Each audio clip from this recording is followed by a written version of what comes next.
Et en fait, à ce moment-là, je me rends compte que c'est beaucoup trop haut. Il y avait des poubelles d'immeubles. Et dans ma tête, je me dis, mais rapprocher une poubelle, ça va me amortir ma chute. Et j'entends des gens qui s'excusent, qui disent, je suis désolée, je peux pas, ça tire, ça tire. Et en fait, je pense que j'avais pas pris conscience de ce qui se passait sous moi dans cette impasse.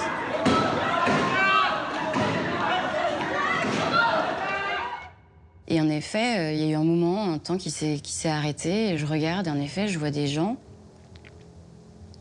allongés, blessés, qui bougent plus. Et puis un moment de flottement, où il n'y a plus de cris, plus de hurlements, grand moment de silence. Et je vois des gens cachés sous des portes cochères.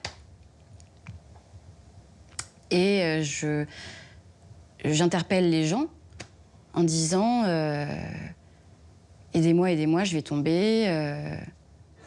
Monsieur,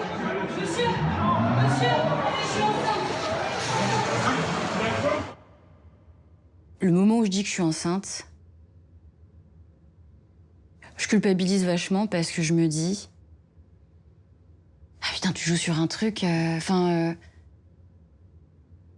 Oui, j'ai culpabilisé d'avoir dit ça.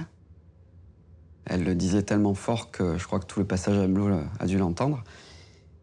Et donc je relève la tête et là je vois sur la corniche, en haut à ma droite, 2 personnes. Femme enceinte qui a fait le même calcul que moi, c'est-à-dire qu'elle voulait sauter de la fenêtre. Je me dis, quel courage, elle doit être bien désespérée pour tenter quelque chose comme ça.